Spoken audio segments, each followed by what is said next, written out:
What's going on, Workforce? Brian here, and in this little video for today, we're talking about just how awesome Warrior has become.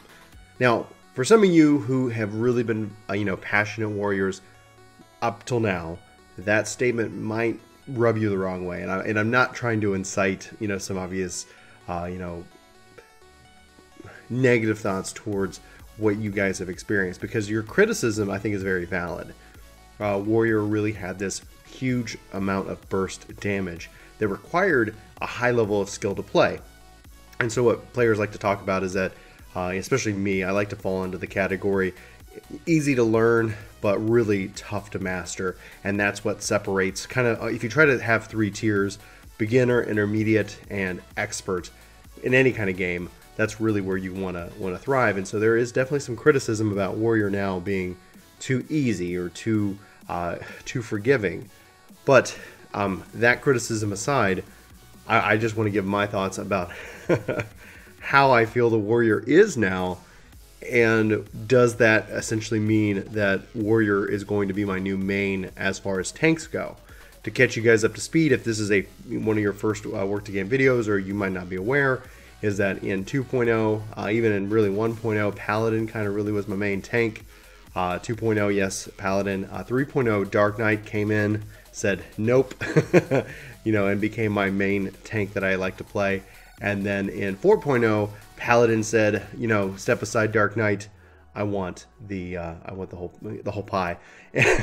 What a stupid analogy. But that all being said, and that all aside, the question is that with 4.2, is that changing it? And I have to honestly say, yes, absolutely. Warrior is making a huge play for my time based off the changes they made. Now, I just released my controller guide, link obviously in the description or somewhere up here, and there was a comment talking about, I actually misspoke. For the first time ever, Unchained has value for me, because Unchained in 2.0 or 4.0 was linked to Inner Release, and so it's like, well, of course I'm going to use Inner Release over Unchained, because I can switch to I can Deliverance, which is a stance. You get two stances, which Deliverance is your more DPS focused stance, and then I can I can Inner Release, and I can just go nuts. And the fear was, going into patch 4.2. I'm dyslexic, so I keep reversing it in my mind. Was that, yeah, we're not going to have as much damage output, even though they said we're having a DPS increase. So they switched that. They said Inner Release and Unchained are separate. And with that, you get basically Inner Release is the upgraded version of Berserk, and there's no longer a 30% damage increase. It just guarantees critical hits and direct hits, which means you're putting up really big numbers that feel good. They might be a little bit lower from what you're used to with Berserk. Again, those more advanced takes focusing in on it, but it lasts for the duration of it, and you get no cost to your beast gauge. So it doesn't half your beast gauge. You don't have any cost. So you, as many rounds as things you can fire off. So the mistake I made was I was like, well, yeah, let me pair that with Unchained for a Steel Cyclone and things like that. Not really being aware that, yeah, Steel Cyclone Inner Beast ignores the damage penalty of Defiance, which is your tanking stance. And well, okay, good to know. Thank you so much. Really do appreciate that and that critique, because that's actually important. What's great though is that Unchained is still a part of it, because I can still use that every 90 seconds, and every 90 seconds for that, every 90 seconds for Inner Release. So you're trying to get into that cadence where whenever I'm building up my beast gauge, yeah, let me pop on Unchained, pump out more damage as I'm doing that, as I'm tanking. Full beast gauge, Inner Release, ready to go. If I'm doing an AoE pull, Steel Cyclone keeps me up, keeps me alive. If my healer's doing great and they don't need me there, I can switch to the Deliverance and go into that Decimate. It feels so satisfying. I can't, I guess, say that enough. Just what they've done here for me has me switching from Paladin to being a Warrior main, and the only question I have is this too good to where we have to see a nerf later? It just feels like they're really struggling with the balance of the three tanks. Interestingly enough, that where kind of Dark Knight seems to be a little bit ignored. I know a lot of people are calling and wanting different things, but I don't know if necessarily that's either being heard or understood. But Warrior, this change was huge. It was huge the fact that it just feels so satisfying to play. And it feels good to me. Like, so as somebody who was a Paladin main, now stepping into the Warrior role, you know, I don't feel like I lost anything here. I feel like I've only gained, you know, a raw level of destruction with it. Now, again, like I said, I know that there are those out there that feel like they lost a lot of that spikiness, that high level play.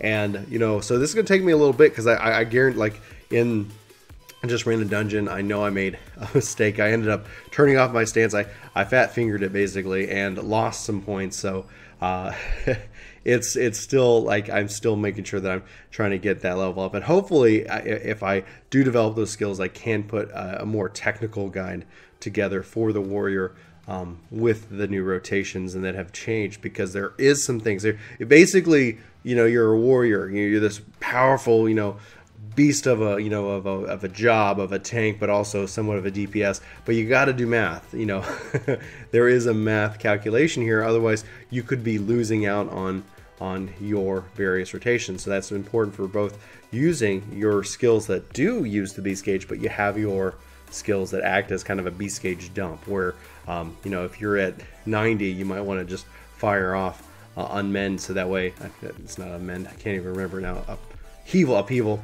so you can drop some of that down so that when you do your next rotation, you find a nice little 100% lock there, so that you don't end up just kind of wasting out or missing out on various beast gauge points. But again, it all fires into what's, you know, good proper rotation, which again I'm still mastering. But I have to say that with these changes, you know, in conclusion, if you haven't gathered it already, good job. Like, this feels so fun. It's got all of the advantages that I wanted. They added that with Shake It Off. That was a change they made in 4.1 that I felt like the Warrior was really missing out of all three.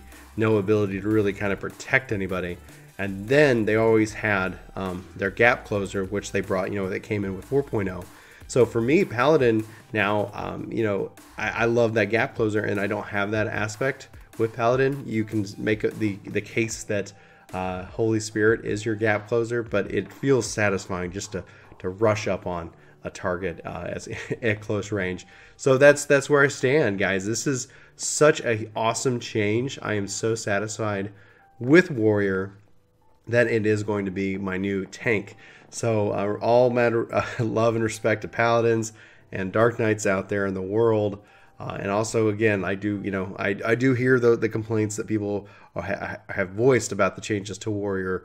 But for me, firsthand experience, this is a fun tank, and it's exciting, you know, especially that means that it's a tank that has that I was not going to be maining at all, like, you know, and now this is really where I'm gonna put my time in. And that kind of also, for me, I look at it as Paladin, Dark Knight, Warrior, the ever fluctuating changes of tanks. And the final, I guess, point of the video would be, it's always important that if you're really enjoying this game, don't just sit back on one job. Try to have a little bit of variety. If you can have at least 2 roles covered, you're gonna feel like you've got at least a couple of different options. And then if you do really like leveling jobs, when you are in a position where you have all 3 tanks to choose from, or all 3 healers, or a variety of DPS, these kind of changes, it does allow you to kind of have like, all right, well, you know, monk's now the best. Well, all right, bye, samurai. You know, it's like, good thing I had the option. For those of you who've been caught off guard, it can feel frustrating, and I want to make sure I communicate that I do feel for you in those situations. It's never fun to get nerfed. It's never fun to have that kind of shift on it. But in this case, for me, with Warrior, this was a real positive shift. But that's just my thoughts, and I'd love to know yours. I'd love to have that conversation. Are you loving the changes? Are you hating the changes? Let me know. Sound off in the comments below. And yeah, let's discuss. And then also let me know what you're doing and what you're loving about 4.2.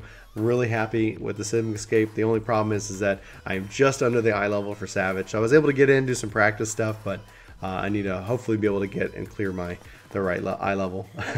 All that leveling, I hadn't been doing as much gear progression as I probably should have. But anyway, for Work to Game, my name's Brian. Thanks for watching this video. Hope you have a fantastic day, week, month. Happy February out there, guys.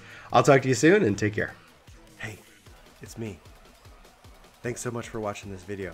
You should click here to subscribe, and here to maybe check out some more of our videos. So again, thanks for watching. We hope you like this video. We hope you subscribe and join our community. Let us know in the comments below what you think, and we'll see you next time.